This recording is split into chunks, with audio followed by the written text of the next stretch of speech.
आपका रवि रंजन स्वागत कर रहा हूं अपने फेसबुक पे। और आप देख रहे थे अभी हारमोनियम छेड़ा जा रहा था एक बालमन कलाकार कृष्णा झकझोरिया के द्वारा।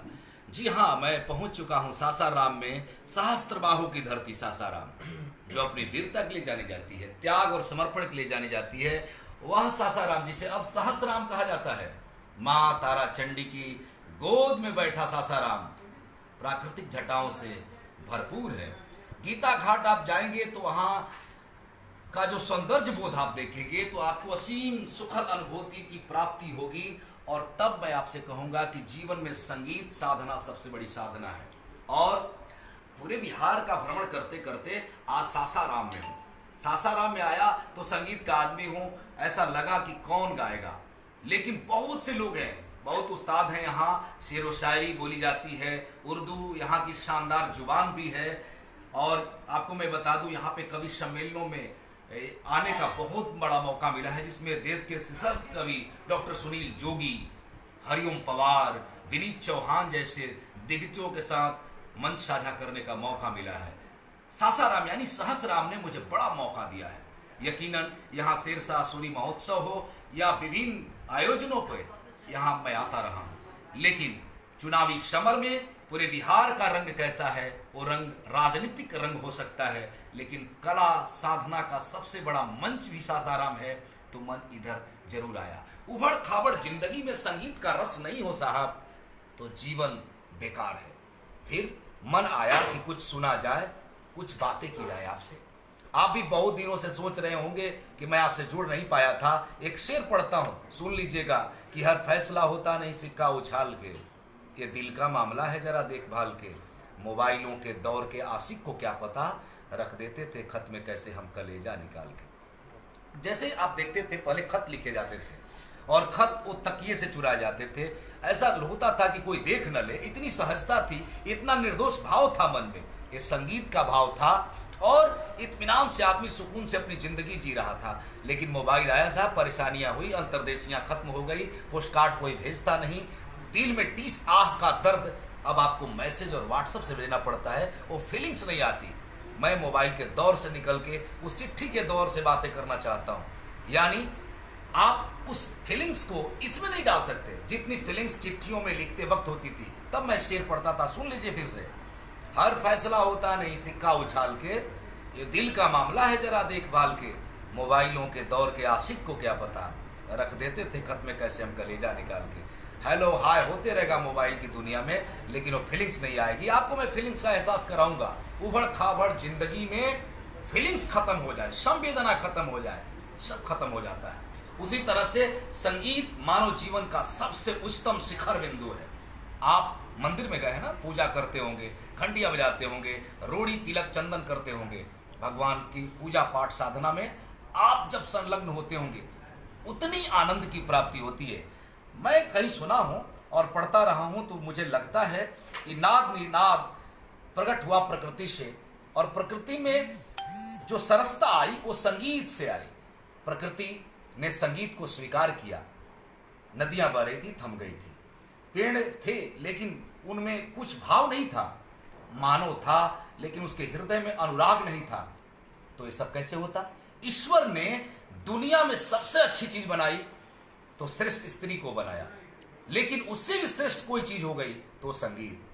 तो मैं संगीत के एक ऐसे परिवार में हूं जहां मैं पूरे सासाराम में घुमा, यहाँ सारी चीजों को देखा, सड़कों को देखा, रोहतास किला भी जाना है मुझे। इसके बाद आप सिरसा के रौजा को देखने का अवसर प्राप्त हुआ। सारी चीजें हैं, जाम उसी तरह से लग रहे हैं। अभी स्थितियां थोड़ी सुधरी हैं, लेकिन कमोबेश स्थिति सासाराम की थोड़ी साफ सफाई उतनी अच्छी नहीं हो पाई है। फिलहाल मैं संगीत पे बात करूंगा। राजनीतिक यात्रा अपनी जगह पे है, लेकिन एक ऐसा लड़का है यहाँ जिससे मुलाकात हो जाती है हमारी। नाम है कृष्णा झकझोरिया। उम्र होगी 14-15 साल, लेकिन साधना 7-8 सालों से पहले चल रही थी। घर आया तो पता चला तबला भी है, हारमोनियम भी है, बैंजू भी है, गिटार भी है, सारे उसने वाद्यंत्र इकट्ठे करके रखे हैं। एक भाई है जो कृषि के क्षेत्र में यानी मैनेजमेंट कर रहा है, कृषि के क्षेत्र में शोध कर रहा है। तो वो सारी चीज़ें मुझे अच्छा लगता है, इसलिए कि विद्यार्थी पढ़ रहे हैं, अच्छा कर रहे हैं। एक भाई व्यवसाय संभालता है, माँ का नाम है उषा देवी, वो गीत लिखती हैं, और जो माँ लिखती हैं बेटा गाता है। तो इस तरह का परिवार है। पिताजी सहज है, सरल है, सुगम है, धार्मिक परिवार है, यानी पूजा पाठ में विशेष रुचि रखने वाला परिवार। और माँ ने बताया, बातचीत मैंने किया तो, कि लॉकडाउन में गरीब फंसे थे तो भोजन मुहैया कराया, इसके बाद पैर के छाले नहीं देखे गए, ये तमाम चीजें हुई। लेकिन मन कह रहा था कि जीवन का आनंद है तो संगीत के क्षेत्र में है, और संगीत के उस साधना कक्ष में बैठना मुझे बहुत अच्छा लगता है। मैं तो फकीर किस्म का आदमी हूं, और आप यकीनन जानिए कि जिंदगी में धून को यदि आगे बढ़ाना है तो रमना होगा, जमना होगा, और कायनात को एक अलग रंग में रंगने के लिए संगीत के क्षेत्र में आपको आना होगा। आइए मैं कुछ गीत सुनवाता हूं आपको। आप थक गए होंगे तो थोड़ा ताजा हो जाइए। खाना यदि आपने नहीं खाया होगा तो खा लीजिएगा, थोड़ा इंतजार करते रहिएगा। लेकिन मैं 15-20 मिनट से आपसे जुड़ा रहूंगा, और एक शायरी एक हो जाए तो मैं सुना देता हूं आपको कि पुरानी कश्ती को लेकर फकत हमारा हुनर गया है, नए खिवैये न समझे कि नदी का पानी उतर गया है। नदी का पानी अभी वैसा ही है, खेवनिहार भी शानदार है, बड़ा अच्छा लगेगा। कृष्णा हमारे बीच में है, छोटा सा लड़का है, लेकिन घरौंधा इसका शानदार है। जो इसने घोंसला बनाया है उसमें चहचहाना है, यानी जिस घोंसले में चिड़िया का कलरव नहीं हो तो फिर उसका कोई महत्व नहीं होता। वैसे ही घरों में संगीत की साधना की ज्योति नहीं जलती हो तो फिर सब कुछ खत्म है। आइए, हम खत्म कैसे होने देंगे, आप जो है हमारे साथ। कृष्णा सुनाइए आप।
नटवर नारायण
झकझोरिया। आप नमस्कार प्रणाम, हम भोजपुरी गायक कृष्णा झकझोरिया, आप सबके छोट भाई, आप सबके दुलारा, आप सभी कोई के भैया एजे से गोड़ चुके गोड़ लागतानी, आशीर्वाद के कामना बाटे। आज बहुते सौभाग्य के बात बाटे कि आज हमारे घर पे रविरंजन भैया, हमारे आदरणीय रविरंजन भैया हमारे घर पे आए हुए हैं, और एकरो से बड़ सौभाग्य के बात बाटे कि आप सबके सामने हमरा कुछ गावे सुनावे के मौका मिलता। आप सबके बहुत बहुत आभार बा। गायकी अनूठी इबादत है और गायकी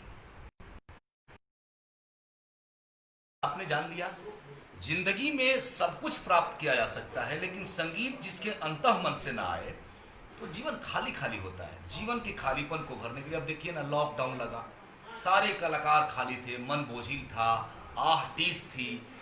एक तरफ दर्शक सोच रहे थे कि हमें गायकी सुनने को नहीं मिल रहा है, दूसरी तरफ गायक सोच रहे थे हमें आपसे रूबरू होने का मौका नहीं मिल रहा। न मंच है, न लाइट है, न एक्शन है, न ड्रामा है, न माला है, न पैसा है, सब कुछ खाली खाली। लेकिन जिन कलाकारों ने खाली समय में शानदार काम किया वो अच्छा कर रहे हैं। इसके बाद आपसे भी जुड़ने का मौका मिला। मैं पूरा घुमा, दरभंगा, मधुबनी, समस्तीपुर, सहरसा, और यहाँ तक कि अब घूमते घूमते औरंगाबाद होते हुए ऐसे मैं सासाराम से औरंगाबाद जाऊँगा, इसके बाद शेर घाटी गया, फिर ऐसे फिर दूसरे चरण भभुआ घूमना। यानी राहुल सांकृत्यायन भी कहा करते थे कि सैर कर दुनिया की गाफिल, जिंदगानी फिर कहाँ, जिंदगानी घर मिली तो नौजवानी फिर कहाँ। मैं इस मस्ती और बेफिक्री से जिंदा रहने वाला इंसान हूँ और मुझे अच्छा लगता है कि मैं आपसे रूबरू हो जाऊँ, मैं आपसे कुछ बातें करूँ। मैं आपको बताता हूँ, यहाँ पायलट बाबा का मंदिर अपनी ओर बहुत खींच रहा है लोगों। इसके बाद झरने, तालाब, पहाड़ों की हलचल, उसकी वादियों में जाना काफी कमाल का है। आप आते होंगे सासाराम में, बस से लौट जाते होंगे या कुछ काम करके, कभी कभी 10-15 किलोमीटर पहाड़ी क्षेत्रों में जाइए, बहुत अच्छा लगेगा, बड़ी शानदार होगा, बड़ी आपकी चाह। और गीत सुनवाता हूँ आपको मस्ती में। बोल दीजिए जो लाइव के माध्यम से कॉल कर रहे हैं वो कॉल ना करें, और लाइव के माध्यम से जो मेरे दोस्त कॉल करें, मैं आपसे बात करता रहूँगा। मुस्कुराते रहिएगा दोस्त, बेफिक्र रहिए, मस्ती में रहिए। मैं आपसे जुड़ा हूँ, आपके दिल में हूँ, क्योंकि मैं पढ़ता रहा हूँ कि वो शेर आपको मैं याद दिला दूँ। आपने जाना भी है कि मोहब्बत का घना बादल बना देता तो अच्छा था, मुझे उस आँख का काजल बना देता तो अच्छा था, उसको पाने की ख्वाहिश मुझे जिंदा नहीं छोड़ेगी, ऐ खुदा तो मुझे पागल बना देता तो अच्छा था। कल हम शूटिंग भी कर रहे थे सासाराम के कुछ जगहों पे, तो ये सारी चीज़ें चलेगी। आप सब दिल से जुड़िए। अभी कॉल थोड़ा रोक दीजिए, बातें होंगी बाद में, बल्कि आप सब फेसबुक के जरिए सुनिए संगीत। मैं कभी भी किसी वक्त आपको कॉल करूंगा। और कृष्णा जी से सुनते हैं, एक देवी गीत सुनाइए।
अरे दीवालो गप बरसावे मालिन जोड़े हैं।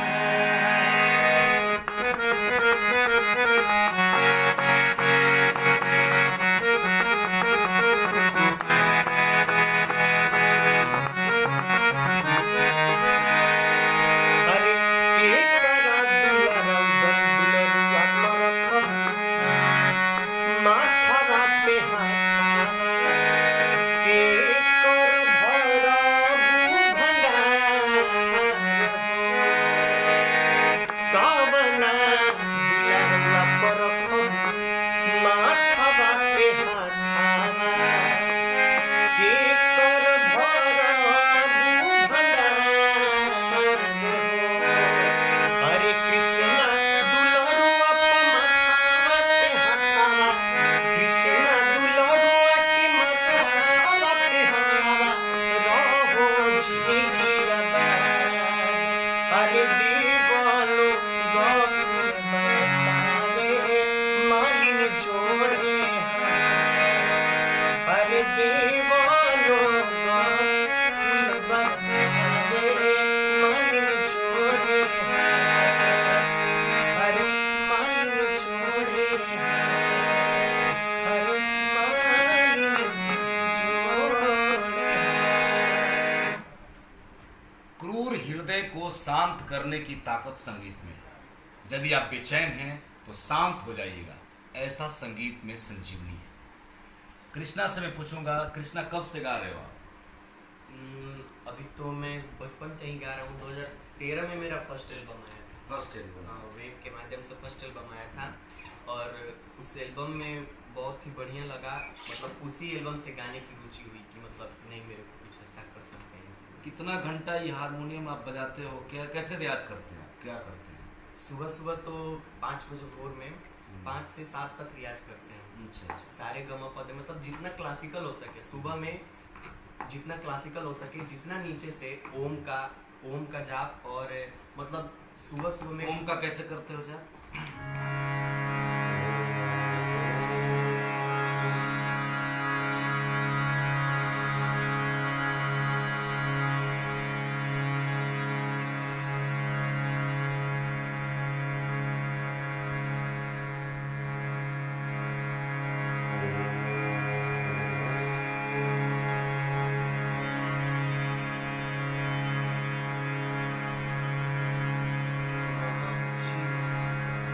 ऐसे करते हैं और उसके बाद सा नी धा पा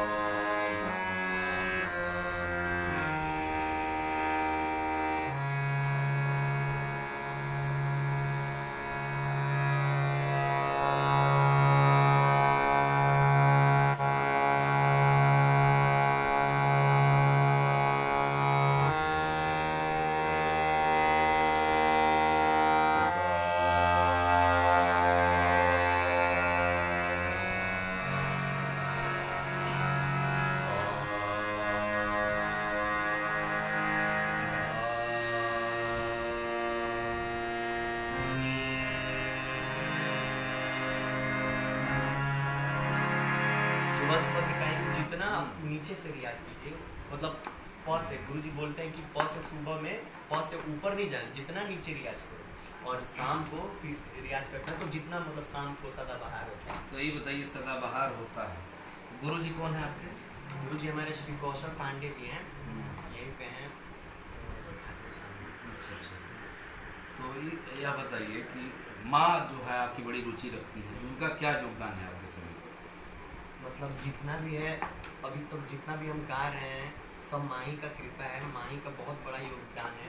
माही मेरी गीत लिखती हैं, गीत भी लिखती हैं, कोई देवी गीत लिखती हैं तो वो हम गाते हैं। और माता का ही आशीर्वाद है तो मैं गा रहा हूँ। मतलब मम्मी का ही मेरा इंटरेस्ट था। मेरे घर में किसी को मतलब बाबा कोई नहीं गाता था, पापा बाबा कोई भी नहीं गाता था, लेकिन मेरी माँ जो थी वो गाती। माँ संगीत लेकर थी? हाँ, माँ ही संगीत लेकर। तो बता रही थी कि योगा कराती हैं। हाँ, योगा कराती हैं, योगा टीचर है, पतंजलि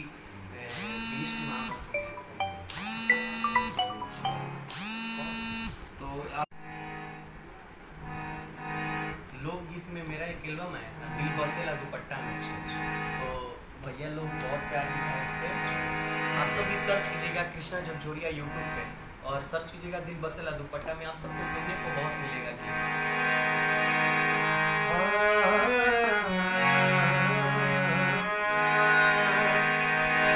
जाइब ना बॉम्बे दिल्ली टाटा में हो कलकत्ता में, जाइब ना बॉम्बे दिल्ली टाटा में हो कलकत्ता में, धनिया हो दिले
बसेला दुपट्टा में,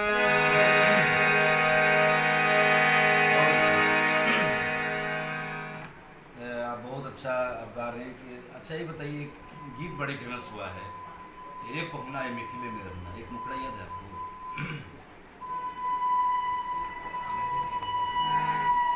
जौने सुखवा ससुर ये पहुना है मिथिले में रहना, ये सुने, बड़ा फेमस हुआ है, इसको सुन लीजिएगा। इन रगों में बहती हो तुम तो लहू बनकर, इन रगों में बहती हो तुम तो लहू बनकर, अब घर में आ कर। ऐसे ही रचनाएं होती है ना कि इन रगों में बहती हो तुम तो लहू बनकर, अब तो घर में आ जाओ माँ की तुम बहू बनकर। कृष्णा बहुत अच्छा लोकगीत आप गा रहे हैं, रियाज कर रहे हैं। सबसे बड़ी खुशी जानते हैं क्या है? मैं बहुत जगहों पे जाता हूँ, मंचों पे जाता हूँ, लेकिन मुझे इस बात की खुशी है कि आप रियाज करते हो, आप हारमोनियम बजा के गाते हो, ये बड़ी चीज़ है। जैसे आप खेल रहे थे शब्दों से, पवन जी भोजपुरी के इतने बड़े कलाकार हुए तो उनकी सबसे बड़ी खासियत रही है कि वो हारमोनियम को प्ले बड़ा शानदार करते हैं, और जितना खूबसूरती के साथ वो मिजाज में गाते हैं शायद कोई गाता होगा। आलोक जी को मैं पसंद करता हूँ, आलोक कुमार को देखिए, उनके और भी बड़े लड़के आए हैं बड़े कमाल के, सब मेहनत अच्छा कर रहे हैं। तो मैं सबके मंचों पे जाता हूँ, रोमांटिक जब बात होती है मंचों पे तो खेसारी बड़े इंटरटेन करते हैं, दीपक अच्छा करते हैं, ब्रजेश भी अच्छा गा रहे हैं, तो बड़े जितने कलाकार हैं, मैंने कोई खराब नहीं गा रहा, सब अच्छे, सबकी अपनी अपनी क्वालिटी है। लेकिन मुझे पवन जी की जो मुर्की लगती है, जो खूबसूरती उनके गायकी में है, वैसी ही गायकी आप प्रयास कर रहे हैं और बहुत अच्छा लग रहा है। आप कोई सुनाइए ऐसा चीज़, क्लासिकल में क्या गुरु ने सिखाया हो, तरन्नुम थोड़ा जो आपको। राग दरबारी मेरा बहुत प्रिय राग है, मतलब उसको हम बहुत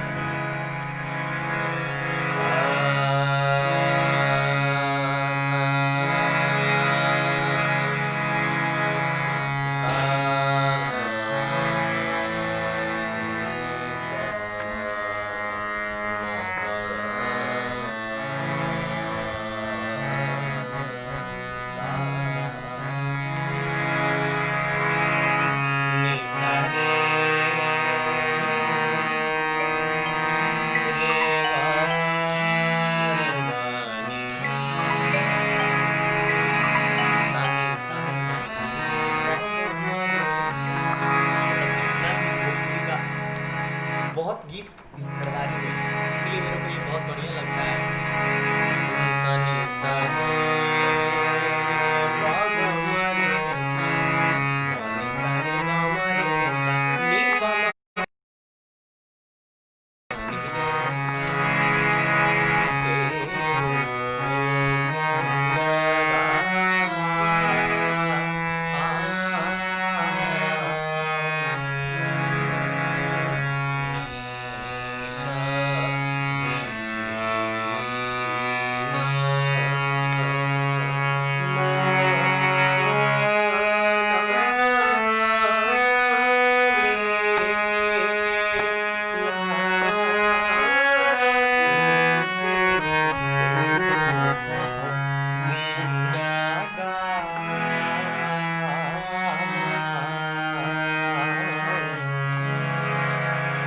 बड़ा ख्याल बोलते हैं। अच्छा, हाँ, राग दरबारी में बड़ा ख्याल। ये सब ख्याल व्याल तो सब जानते हो, बहुत अच्छा लगता है। अभय विश्वास जी, बहुत बहुत शुक्रिया। आनंद कुमार जी,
राग दरबारी मेरे व्यंजन में बहुत है, मतलब इसका अंत नहीं है। राग दरबारी बहुत।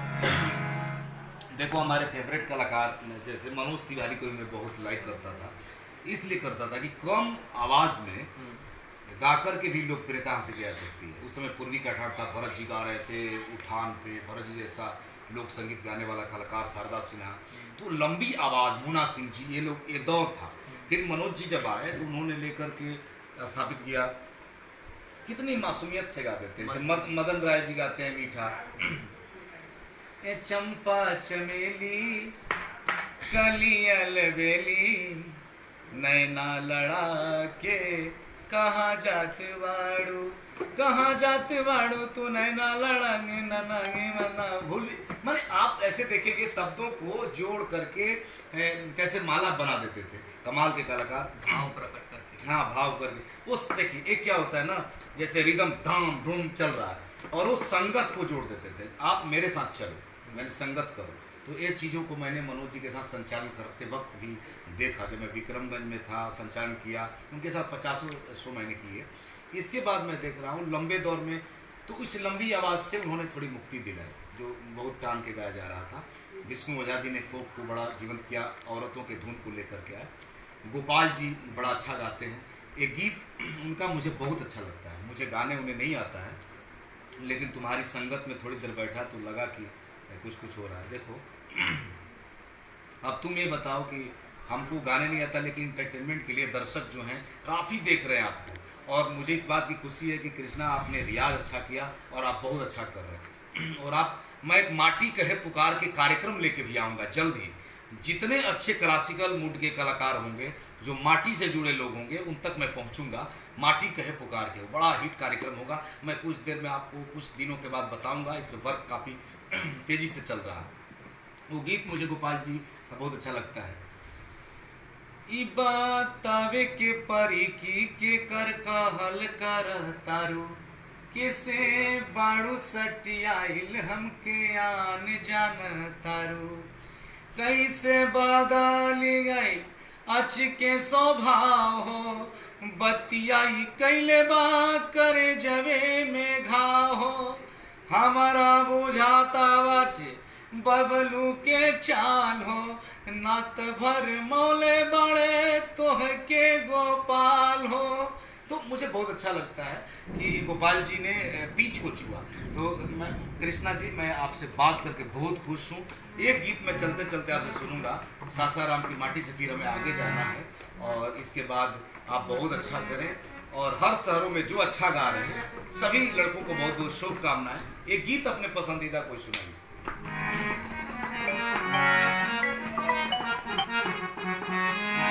पवन भैया के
विशाल गगन एक लड़का है, बहुत अच्छा गाता है, बक्सर का कमाल का कलाकार है। लेकिन कृष्णा आप बहुत अच्छा रियाज कर रहे, बहुत आगे जाएंगे आप। मैं आपसे बहुत बात करना चाहता था। पवन जी एक क्लास का नाम है, पवन भोजपुरी में एक अध्याय का नाम है। और अभी मैं कृष्णा मिला था पवन जी से, तो एक किताब मैं उन पर लिख रहा हूँ। इस किताब का नाम है ऐसे क्यों है पवन। मैंने उनकी एक्टिविटी, जैसे आप देखते कभी गुस्से में हो जाते हैं पवन सिंह, कभी मुस्कुराते हैं पवन सिंह, कभी गायकी करते हैं तो कमाल की करते हैं, कभी मंच पे आते हैं तो उनका तेवर बड़ा हो जाता है। तो ये सारी चीज़ों पे हम मिल करके उनसे मैं बातें कर रहा हूँ। और बड़ी अच्छी बुक मैंने उन पे लिखी, ऐसे क्यों है पवन। तो पवन सिंह जी की आपने अभी गायकी सुनाई, मुझे अच्छा लगता है, क्योंकि भोजपुरी गायकी में जो तन्हाई से दूर करके आपके दिल में सावन ला दे, वो ऐसे कलाकार का नाम है पवन सिंह जी। आपको बहुत, आप भी वैसा ही बनिए। बहुत बहुत शुक्रिया। एक शेर के साथ मैं आपसे विदा ले रहा हूँ कि जमी के जिस्म पर चादर सी डाल देता है, दरख्त पेड़ को कहते हैं, दरख्त धूप को साए में ढाल देता है, कोई गायकी नहीं करता साहब, यहाँ से करे तो कलेजा निकाल देता है। बहुत बहुत शुभकामनाएं। मैं रवि रंजन मिलता रहूँगा, आपसे बात करते रहूँगा। कृष्णा के चैनल को भी सब्सक्राइब कीजिए, जितने कलाकार हैं उनके चैनल को सब्सक्राइब करते रहिए। लेकिन रवि रंजन ऑफिशियल चैनल पे आपसे मैं जुड़ता रहूँगा, ऐसे कलाकारों को जोड़ता रहूँगा। जल्दी लेके आ रहा हूँ एक बड़ा कार्यक्रम, माटी कहे पुकार के।